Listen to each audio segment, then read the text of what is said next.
Good afternoon to everyone. I would like to talk about the Israeli POWs, prisoners of war, and MIAs missing in action, the never-ending saga. And this is the story of social governmental attitude that was turned into policy. Its roots were to be found in norms back in the days when Jewish people didn't have a state of their own, outlined first by the state-to-be representatives, rearranged a couple of times during the years, rewritten, or better say, reestablished during the 1973 war, and refreshed in 1994. As follows, the Israeli timeline referred to the Israeli formal policies concerning POWs and the MIA's topic. The issue of POWs and MIAs constitute a unique category within war and armed conflict. Though the phenomenon of POWs and MIAs is as old as warfare itself, it is unique in that in contradiction to wars and crises which conclude with a ceasefire or a peace agreement that enables society to return to routine, the topic of POWs and MIAs continue to fester longer after the conclusion of the hostilities and confront society with a vast array of ethical and moral dilemmas. The POWs, MIAs, and their closest circle, namely family and friends, experience an existential crisis. On the state level, this feeling is shared simply among those who have been designated to follow the fate of the POWs and MIAs and secure their return. However, the subject affects the entire society on a much deeper value and moral level, which has scholarly implication also upon the moral of servicemen and servicewomen. In Israel, an unwritten social contract exists between individuals who have served their country on the battlefield and became POW and MIA, and society as a whole, for mutual assistance and according to the common good idea. These individuals were lent to the state by their families in order to carry out society's aims and objectives, and they expect the state to act for their return. All for one and one for all is a maxim that should be applied not only to the current POWs and MIAs, but to others who are serving their country at present or who will serve in the future, whether in regular or reserve services. The subject is so delicate that it's handled by the highest authority, the Prime Minister and the Defense Minister. But on a daily basis, the Israeli government empowered the IDF, the Israeli Defense Force, to treat it in cooperation with other states as well as civilian organizations. Neither of those decision makers works in a vacuum. This article will focus on the changes Israel implemented in its policy and some of their dilemmas. Those wouldn't happen without taking into consideration few dimensions. First, in terms of society, the more stable and stronger Israel became, it increased the demand to follow the special social contract by the POWs and MIA's relatives and by society in general. Second, raise of awareness to war and battlefields of war. If you think about it, first it was in history the runner that brought the news about what's going on, then the radio, and TV made a huge difference in 1973 war in Israel, and we are going to talk about it. Not to mention what's going on today, that each of us can basically become kind of a journalist if we only have a cell phone. Third, Updated technologies enable the state to follow knowledge that couldn't be checked before. Fourth, the rise of individualism ideas spread, and that need to account the individual soldier followed. And last but not least, fifth, the world of war has changed, not only states as players at the battlefield, but also terror organization and other forces. Adaptation needed to be made.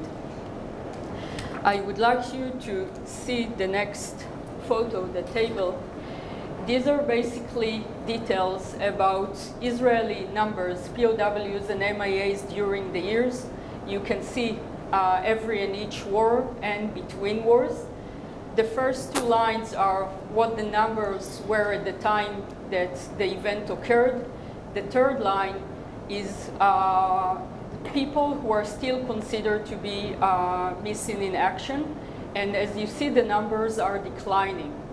You can also notice that 1948 and 1943 has the major amount of POWs and MIAs. And now we are going to go through the timeline. The timeline of this policy. The first era I'm going to talk about is from a state to be to the dismantling of the IDF's unit of contact to the ICRC, International Committee Red Cross. After the United Nations decision on the 29th of November 1947 about Palestine, about splitting Palestine into two states, it was clear to the heads of the Jewish agency that war is inevitable. So they did something which is unusual. 4 months before the state was established, they started negotiations with ICRC, and 2 months before Israel was established, on March 1948, they signed the Geneva Treaty 1929. When Israel was established, this connection was institutionalized into by the IDF establishing of a unit of connection to the ICRC. And except for this connection, this unit formed patterns of treatment. It took wounded soldiers and dead soldiers from the battlefield. It accounted the MIAs. It exchanged POWs. And this was all going on till it was shut down on the 1st of September 1949, when all the POWs from the establishment war were returned.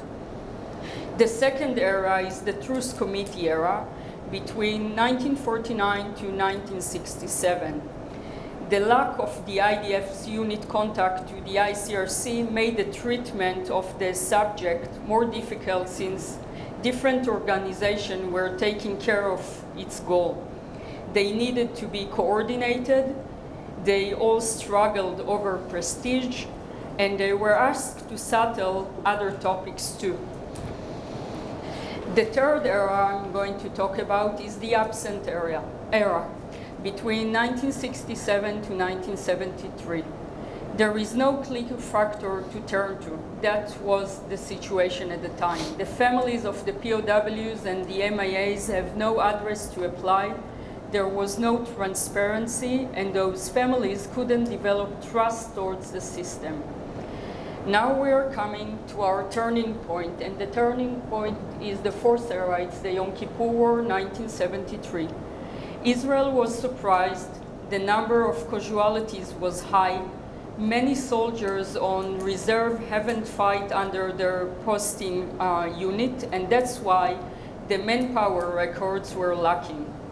Also, as I mentioned before, TV brought a huge change to Israel's society. It was the first time that in every living room in Israel, the war entered in because of the TV. It's the first TV war of Israel. Everything before this, Before 1973, the radio was the main communication about knowing what's going on in the battlefield, but this probably made it more alive to any person that's watched. The fifth time is the Frozen Era. Between 1970, one moment, sorry. At this time, at the Yom Kippur War, what was happening as an effect for all of I mentioned above was that the IDF, in the middle of the war, established a unit, the MIA's accounting unit. The fifth era is the Frozen Era. It took part between 1973 to 1981. The accounting MIA center worked on demand only, which frozen the ability to maintain the treatment needed. The sixth is the Melting Era, 1981 to 1994, reopening the accounting MIA center on routine. But again, the next era, the perception change between 1994 to present times, made a huge difference. And this was thanks to the fact that the MIA's accounting unit at the IDF was given by the hands of Colonel Zilla Newman, and she decided to lead through values, and I'm quoting, "We are at war against time. We owe immediate family who departed from this world an answer. What happened to their beloved ones?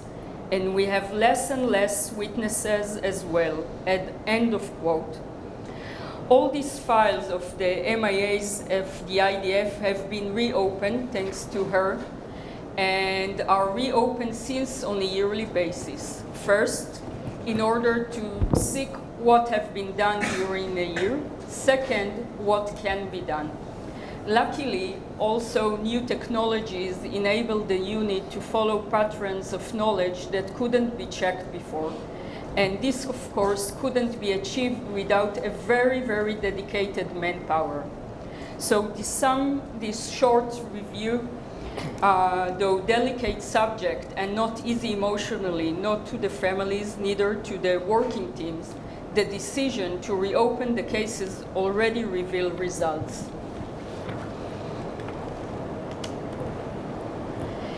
To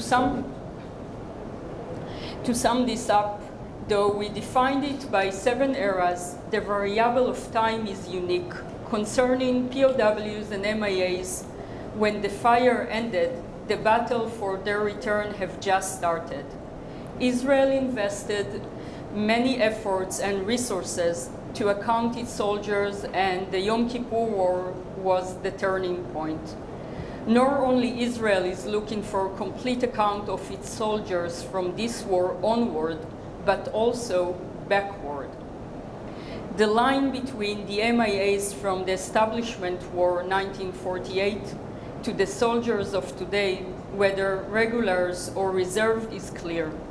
We all were lent by our families to fulfill an aim which is bigger than us, to live in our state under laws according to values we share, and that we all need to contribute in order to achieve this common good. As you notice, those values hold certain price, and sometimes the Israeli society is split over it. In an attempt to avoid it, a commission called Shamgar Commission of Inquiry towards Kidnapped and Missing Israeli was set up on 2008. Its first report that dealt with decision-making was delivered by 2010, and its second and last report, which dealt with principles and considerations, was closed to public and delivered only by 2012, after Gilad Shalit, who was an Israeli soldier held by the Hamas for 5 years and 4 months, was repatriated. Whether the Commission recommendation will avoid the controversy, I don't think so.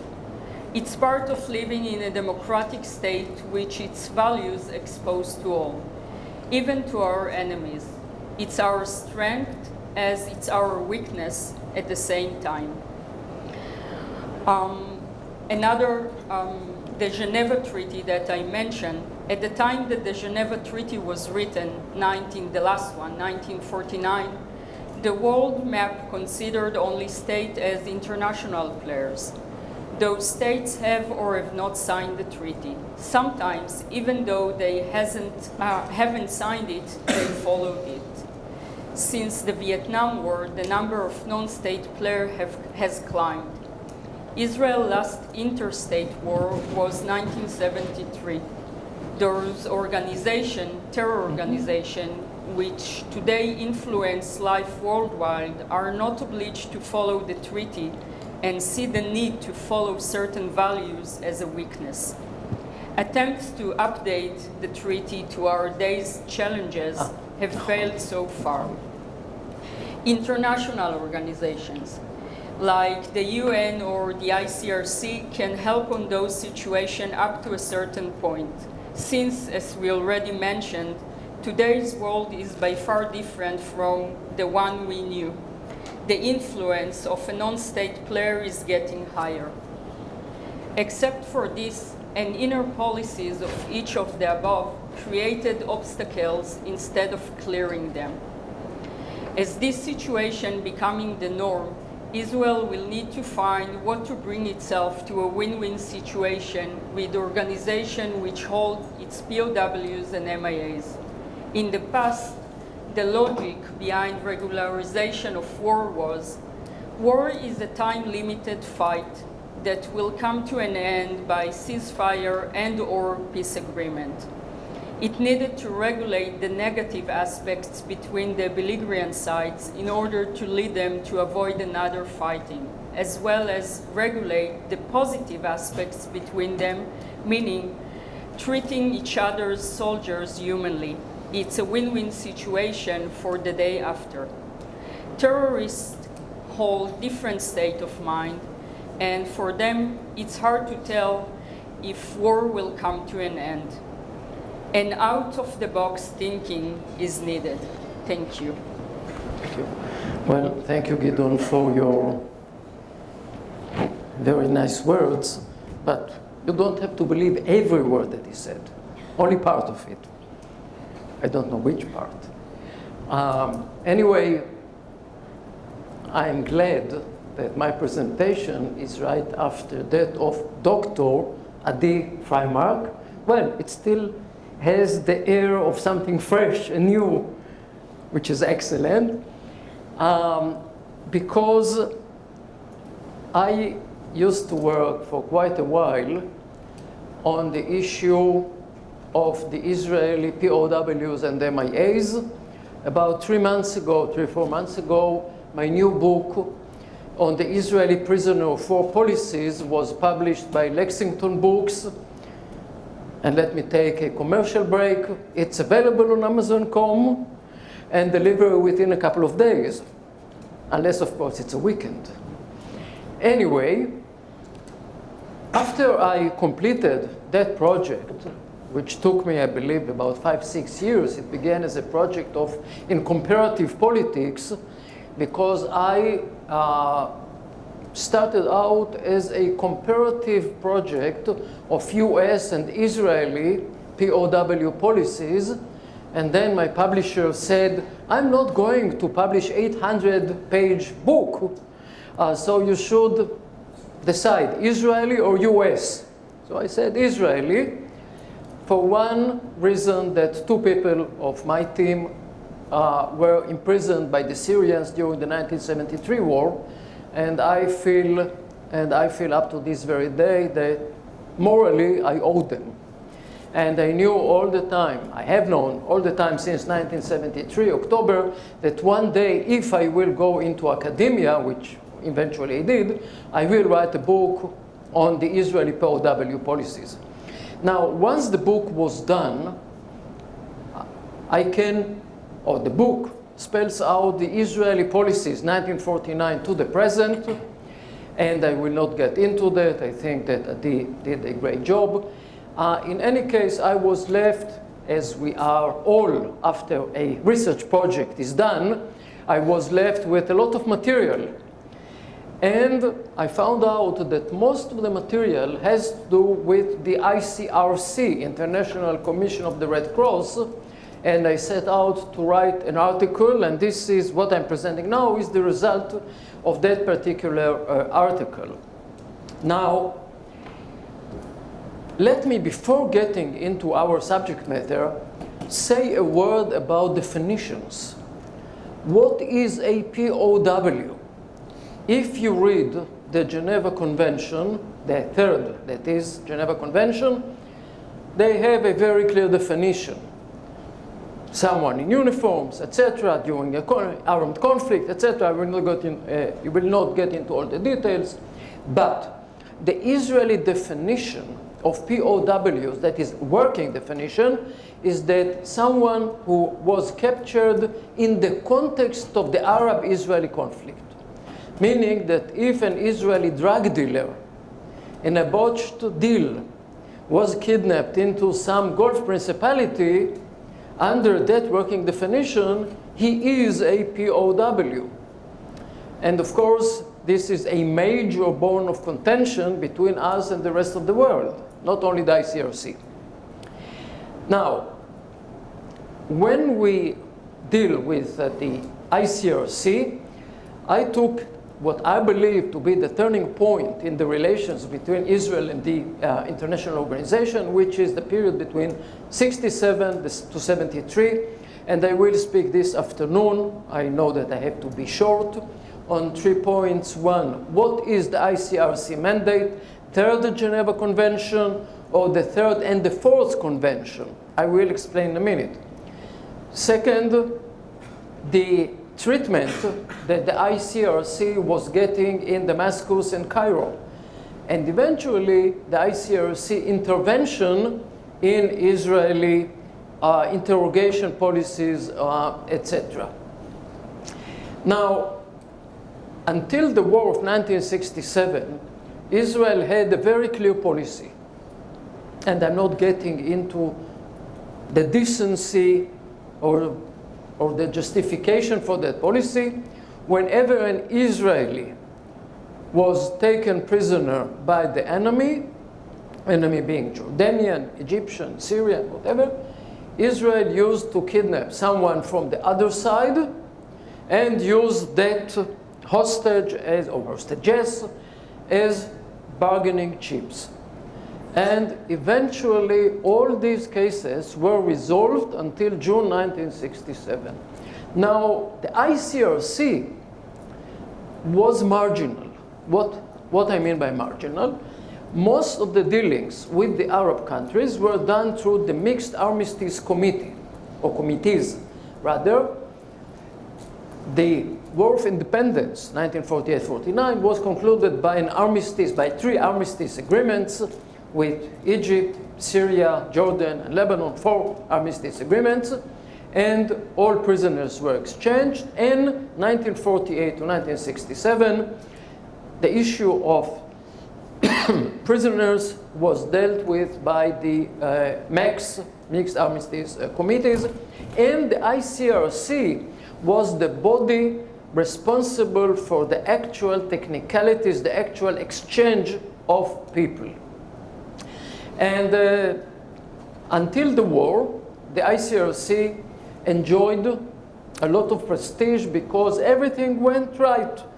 We want to give you want to give us, fine, everything ICRC. However, all of that changed during the 6 formative years of 1967 to 73, years that we have been discussing here from various aspects. And in the process, the ICRC not only lost its prestige, it lost its position as responsible for anything to do with POW exchanges, with a minor exception, which is that at times the airplanes transferring the POWs from one country to another would belong or would be leased by the CRC. Now, once the June 67 war was over, we're talking June 10th, 1967, the ICRC was caught by on the one hand, the humiliation, between the humiliation of the Arab countries that my colleague of Israeli presented early on, and between the Israeli euphoria that we are the winners, etc., etc. And they went along with Israel, adopting almost every request by Israel and eventually getting to the exchange between Israel and its neighbors. Any delay during that period had to do with the Arab side, especially with the Syrian side. Syrians have never been too cooperative when it came to the exchange of prisoners. However, with the fading away of the euphoria and the new realities in the territories, meaning a new population under Israeli control, and I'm using control, not occupation, and I will explain in a couple of minutes. Now, the ICRC approached the Israeli authorities and said, look, we're talking here occupied territories. Under the Fourth Geneva Convention that deals with civilians, we have to take care of the civilians in the territories, and you, Israel that is, should abide by the Fourth Convention. Now, the Israeli position has been all along, up to this very day, that the territories are not occupied because there was no sovereign, no acknowledged sovereign, over the territories. Hussein relinquished, the King Hussein that is, relinquished all contacts only in 1988, but basically he did not want the West Bank back even in June 1967. Before Jordan, British Mandate, before that Ottomans, etc. We all know the history. And more than that, these are the holiest places for the Jewish people, as Minister of Defense Dayan said on June 5th in the morning. In other words, this is not an occupation. What exactly is it? Good question. I don't have an answer. I don't believe that the Israeli government has an answer either. But definitely, these are not occupied territories. And therefore, the Fourth Convention is not in effect in the territories. And of course, that became very soon a bone of contention between Israel and the ICRC. Later on, in March 1969, the war of attrition broke out. Of course, there were many incidents between June and between March 1969, but usually we all refer to the war of attrition as March 1969 to August 1970, and prisoners were taken by both sides, and Israeli POWs were not visited by the ICRC, and the ICRC refrained from filing any complaints, any protests with the Arab players. Why? Because as it is, we have very delicate relation with them. It is a sensitive issue, and we do not want all doors closed in front of us. At that very same time, Israel opened its doors to ICRC within 48 hours of capture. Now, let me remind you that 48 hours is the exactly critical time for interrogation of the prisoner, because the prisoner is still under the shock of being taken, and at that point he is under the illusion that he's going to be returned. He would say whatever he needs. And Israel said, okay, 48 hours. The ICRC said, no, the moment you capture them, you have to inform us, and we have to visit them. In other words, the ICRC created some imbalance between the treatment on the Arab side, on the Israeli side, and actually filing official protests with Israel, with the Israeli Foreign Ministry, about the treatment of Arab POWs in Israeli prisons. Of course, this is not something that was taken too lightly by the Jerusalem authorities, and this is point 3, leading to the deterioration in relations between Israel and the organization. Now, I think that the main turning point was August 8th, 1970. That agreement that I believe that Dr. Gideon and Dr. Remez mentioned in the last session. Now, this is not a disengagement. The ceasefire agreement included Article F. And Article F spoke about the exchange of prisoners. They don't mention the Red Cross, but it was put in such a language that it did not really impose on any of the sides to exchange prisoners. And eventually, all prisoners, if I'm not mistaken, all of them from the war of attrition were released on the Egyptian side only after the 1973 war, if my memory serves me correctly. As for the Syrian front, Israel kidnapped a brigadier general and 2 colonels in May 1972, and by that forced the Syrians to exchange with us the 3 pilots, Israeli pilots, that they had. During all that period, the ICRC time and again said, we're doing our best to secure the release of the Israeli POWs, but no results whatsoever. And whatever happened with the Syrians had nothing to do with the ICRC.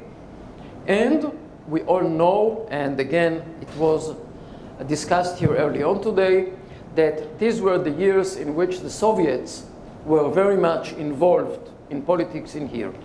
Eventually, when the war erupted October 6, 1973, the bilateral or multilateral regional issue of POWs between Israel and the Arab countries became an international issue. During the negotiations in Moscow of Secretary Kissinger, October 22nd, October 24th, of course, these are the dates of resolutions 338 and 339, 3340, ceasefire. During the negotiations, it was agreed between the US and between the Soviet Union that the issue of POWs would be taken by these 2 superpowers. Nothing to do with the ICRC. Of course, one of the reasons was that Secretary Kissinger wanted to show some accomplishment in the Middle East against the backdrop of April 1975, that is the agreement with Le Duc Tour, against whatever happened in Vietnam, and he wanted to show that at least he can do something good in the Middle East, an area which was neglected by the US to a very large extent during that period. We cannot say that about the Soviets, that used every piece of information that they could extract from the Israeli POWs. In any case, I will not get into the POW issue here. What is important is that the ICRC was not given any role in the post-73 war exchanges. So whatever we see between October 24th and May 31st, 1974, that is the disengagement agreement with the Syrians, is that once again, the ICRC is getting back to its position pre-June 1967 with one major difference. Until June, Israel trusted the ICRC to be non-partisan. After May, or after October, whatever date, Israel did not trust the ICRC to any extent. Actually, up to this very day, whenever Israel can refrain from including the ICRC in anything, they are doing it. Of course, in a nutshell, this is the story. The article is on the way. Thank you. In order to understand Egypt's post-war strategy and attitudes, I think we should first quickly re-examine its pre-war ideology and strategy. Nasser's Egypt espoused pan-Arabism, which is a secular ideology that advocates Arab unity, Arab socialism, which was really a status-run economy, an alliance with Moscow, and perhaps one could argue pan-Arabism's most cherished goal, adopting the Arab cause of Palestine and the liberation of Palestine, which is a euphemism for the destruction of Israel. And this last tenet put conflict with Israel. It made it almost inevitable. And in the weeks leading up to the war in May 1967, we see many threats coming out of Cairo and other Arab capitals calling for the elimination of Israel as a state. And there are three specific examples that prompt Israel to launch a preemptive strike. We see Nasser's expulsion of UN forces in Sinai, the blockade of the Straits of Tiran, and a military pact with Jordan. So after Israel launches a preemptive strike, and within just 6 days quadrupling its territory, we see Nasser refraining from calling from the destruction of Israel as a state to, in a speech he calls for, the elimination of the consequences of aggression. And by specifically omitting precisely who were the aggressors. Was it Israel alone? Was it the Americans, the British? And precisely where did this aggression take place? Sinai, Gaza Strip? Does it also include West Bank and the Old City and the Golan Heights? This, I argue, was a very strategic strategy to appear simultaneously moderate and also radical. And it allowed for the possibility to regain the lost territories without dismissing the possibility of eventually destroying Israel in its entirety, because we have to remember that prior to 1967, in the Arab world, Israel was commonly referred to as an artificial, illegal outpost in the Middle East, whose legitimacy was questioned at best. So this rhetoric had severe consequences. It was more than just statements. During the war, Nasser and King Hussein concocted a myth of Western collusion to help absolve themselves of this humiliating defeat. They blamed that the United States and the United Kingdom were directly supporting Israel. There was a direct Western military intervention alongside Israel. Of course, this was a fabrication. This was not true, but that was their way to absolve themselves of this very shameful defeat. And there were instances of British and American officials throughout the Arab world being airlifted and evacuated due to mobs. There was a lot of frenzied incitement in Arab capitals. Egypt expelled American officials. There was also revenge perpetrated against the Egyptian Jewish community that in the early 20th century had been 75,000 strong. But after 48 and 56, that number had dwindled down to approximately 4,000, and after 1967, the attitude was that the Egyptian Jewish community were fifth columns. They could no longer be proud Egyptian patriots. They were more loyal to Israel, and so after the war, less than 500 remained.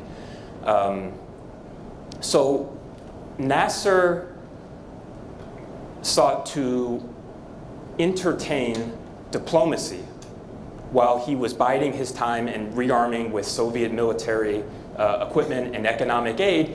He sought to bide his time by entertaining what diplomatic concessions could he retrieve while offering very little in exchange. And what Nasser's policy, his basic posture was no peace with Israel, no direct peace, no recognition, and no negotiations, which was later espoused at the Khartoum summit later that summer.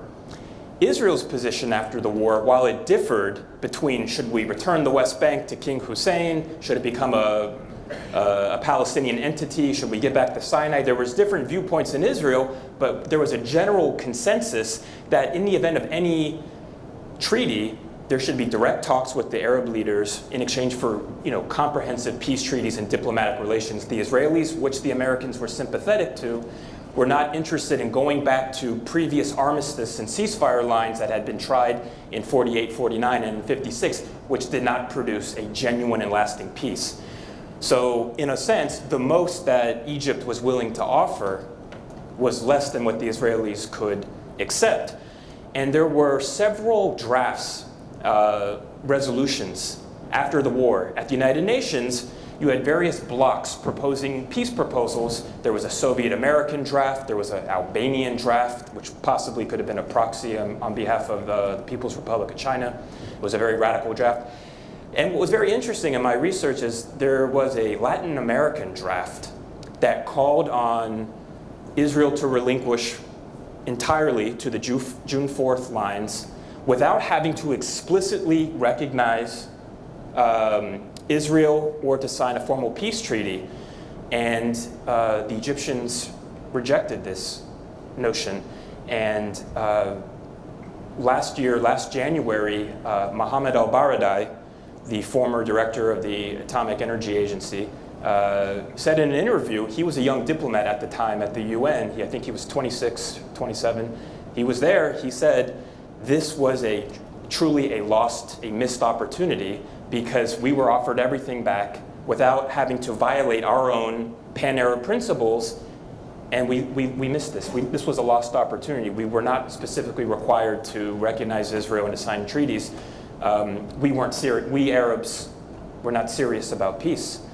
So, I think you can look at Nasser's Egypt after the war as a very interesting case study of here you have a small developing country whose economy had been totally ravaged after the war due to a decline in tourism and canal revenues from the blockade, that brilliantly played off the two superpowers of the day, both Moscow and Washington, in order to maximize his political and economic concessions while offering very little in return. And at the end of the day, he did sustain his rule, which he was more interested in than achieving a peace settlement. It would take another 10 years and an entirely different leadership under Sadat to make the necessary compromises for peace.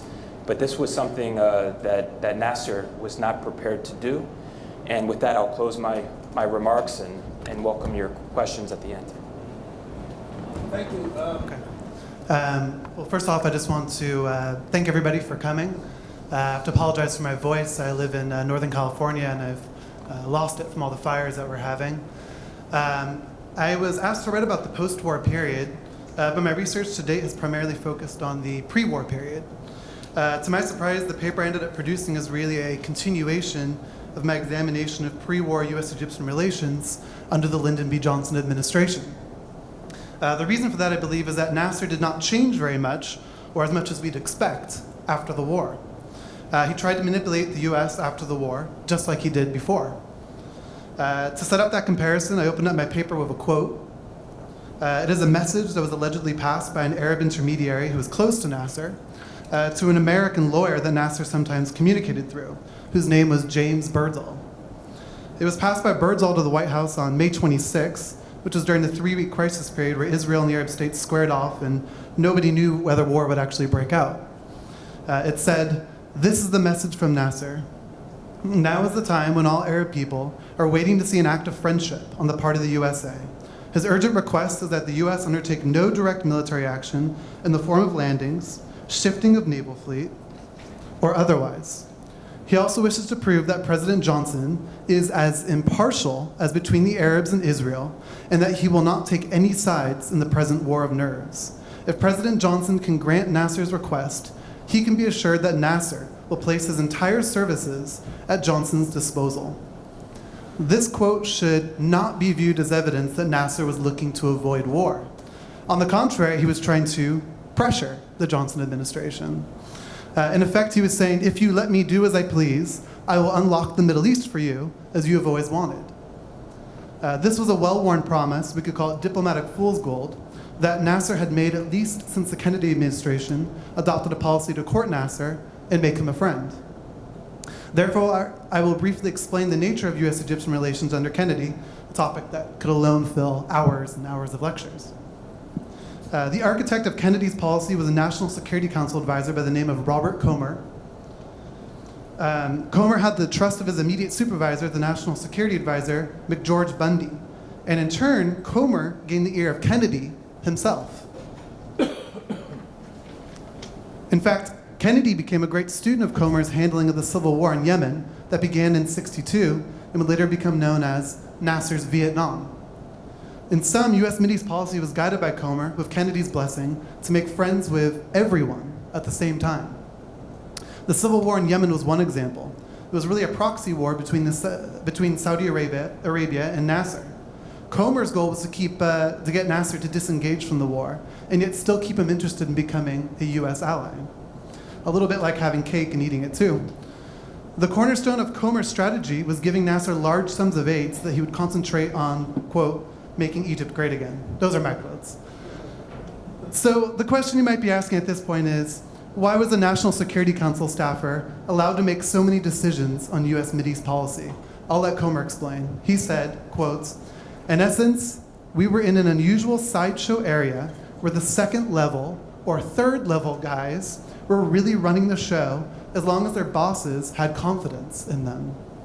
According to Comer, this arrangement was tolerated because, quote, it was an unusually competent group, and the Middle East was considered a, quote, secondary problem area by both Kennedy and Johnson and Secretary of State Dean Rusk.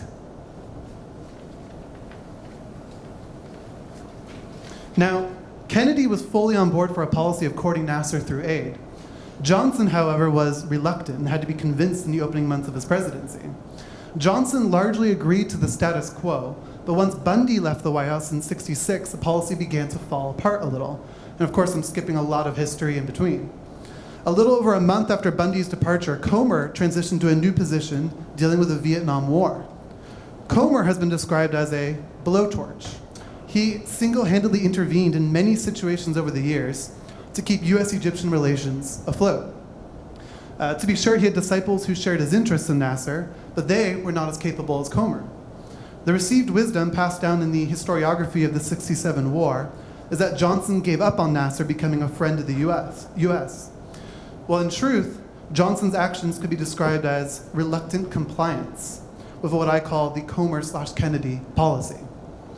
For example, he gave Nasser a limited aid agreement after Comer left, even though Nasser was busy blasting U.S. foreign policy in his speeches. But finally, almost exactly a year before the '67 war, the Johnson administration said to Nasser, you can't keep taking our money if you're going to keep talking about us this way. If you stop bad-mouthing Johnson, though, we will still give you money. Again, in the larger context, this sounds pretty friendly and generous on the Johnson administration's part. Evidently, however, Nasser resented what he perceived as pressure. Therefore, Nasser responded with even more verbal attacks against Johnson, and by turning Arab attention more urgently than before to the liberation of Palestine. With great emotion, he launched a propaganda campaign against the U.S. a few months before the war. Starting in February of 1967, he declared that Washington was seeking to undermine Egypt's development, not help it. In other words, the great experiment with America's aid had failed. And Nasser was no friendlier to the U.S. than before. Interestingly, during the 3-week crisis period leading to the '67 war, an Egyptian publication noted, quote, and this is a very crucial quote, I think, the confrontation is gradually becoming a confrontation between the Arab nation and the U.S. government more than between the Arab nation and Israel. And I pretty much based my whole PhD dissertation around that quote. There's so much propaganda in addition to that quote. During the war, Nasser appears to have orchestrated civilian raids on U.S. embassies and consulates across the Middle East. A similar raid was commenced against the Soviet embassy in Cairo, but it was stopped. Nasser also formally broke off diplomatic relations with the U.S. and accused the U.S. of taking part in Israeli air operations, as Michael mentioned. U.S. and British officials came to call this the, quote, big lie. Now, Nasser was clearly not a good partner for the U.S., and yet, as my new paper documents, the Johnson administration reluctantly went through the motions of attempting to restart relations with Nasser after the war. Why? Well, in the words of Comer's replacement, Harold Saunders, it was important that the U.S., quote, make a real college try. But in doing so, Johnson officials had to adjust to Johnson's first radical departure from the Comer-Kennedy policy. And that came on June 19th, 1967. On that day, in a very publicized speech, Johnson suggested that the Arab states should recognize Israel's right to exist in the wake of their defeat. The situation had to change from a, quote, uncertain armistice to durable peace, he said. U.S. officials showed awareness in their memos that this was an opportunity for a major legacy that could have a lasting impact on the U.S. presence in the Middle East for generations to come. And again, that was the first change from the Kennedy-Comer policy of make friends of everyone. But in order for that to happen, relations with Egypt had to be repaired. And it was not clear whether that was possible since the two countries were not even communicating. Nasser, for his part, did not seem ready. He made a half-hearted offer after the war to restore communication between the two countries without first restoring relations. The Johnson administration said no. They were clear on one thing after the war, and that was that they required bigger steps from Nasser in the relationship this time around. At the Conference of the Arab States at Khartoum in September 1967, as Michael mentioned, Nasser continued to publicly express fanciful ideas about US power, the same type of propaganda he had spread before the war. At Khartoum, he argued that the US could force Israel to give back the territories that came under its control during the war, but Johnson was just merely choosing not to do so. Back in Washington, it was clear to officials that Nasser continued to hold his pre-war grudge against the US. Harold Saunders observed, quote, the main enemy for him is not Israel, but the US. Now he sees surrender to the US more than to Israel as the main issue. In any event, Nasser still wanted something out of the US, much like he did on the eve of the '67 war. So he soon resorted to a well-worn tactic he often used to manipulate Washington, and that is, he was about to say something in private that contradicted what he said in public. The goal was to get something from the US, and that was Israel's withdrawal from the occupied territories. In the fall of '67, Nasser asked for a meeting with a longtime back channel between the two countries, former Treasury Secretary Robert Anderson. The two had several meetings in November '67, with Nasser insisting that, quote, we know our interest lies not in war, but in peace. Nasser claimed to accept and understand that the US would never give up its relationship with Israel for him, but in making this recognition, he asked for one small favor, that Israel be forced to give up the occupied territories. Nasser's call for peace was certainly something to consider and a radical departure from the earlier rhetoric, but Nasser quickly abandoned this private position when it suited him to curry favor on the Arab street. On November 23, '67, he gave his annual State of the Union speech, in which he reiterated there would be no peace with Israel until the latter withdrew from the occupied territories. The statement drew cheers.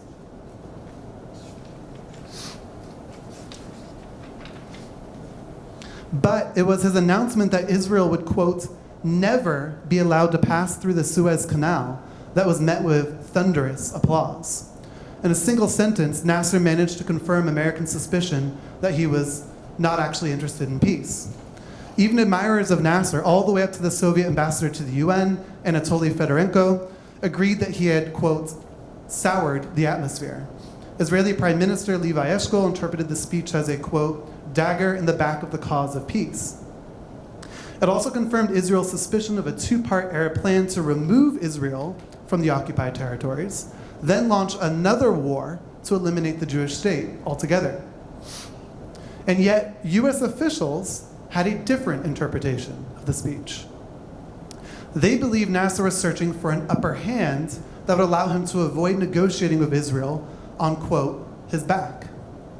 What these officials were doing, however, was falling into the familiar trap of clinging to Nasser's private remarks in the face of competing public evidence.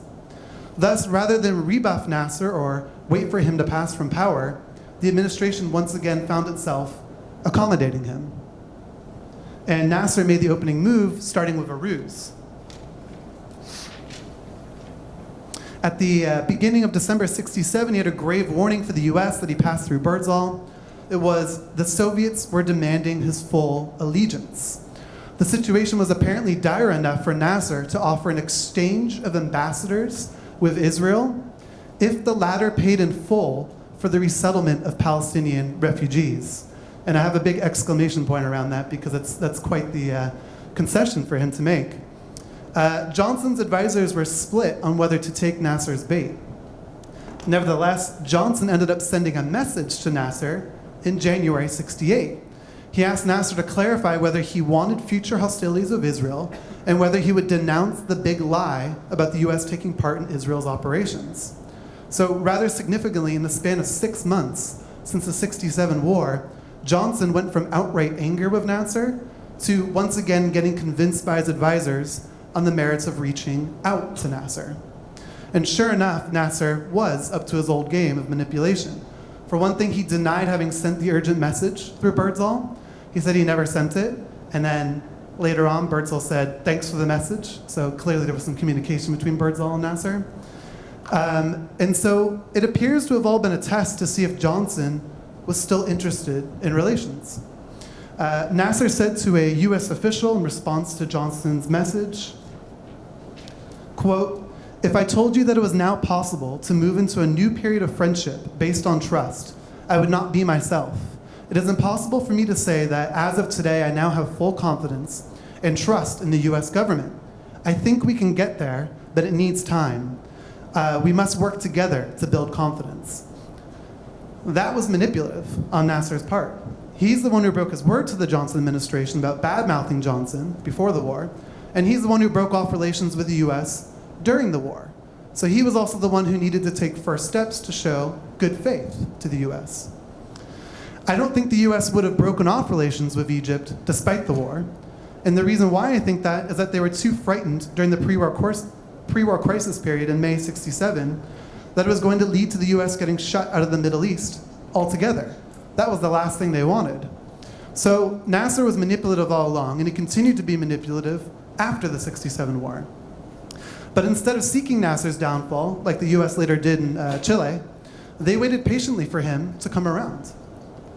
But a clock started ticking in the relationship that was totally unforeseen. In March 68, Johnson announced that he would not be seeking re-election. Instead of working with Johnson as an honest broker, given the short timing left, Nasser again attempted to manipulate. According to a report from a former US official who spoke to Nasser around the time, quote, Nasser said, "Since President Johnson has announced he will not be a candidate, it might be time for the US to do something to show its lack of bias for Israel."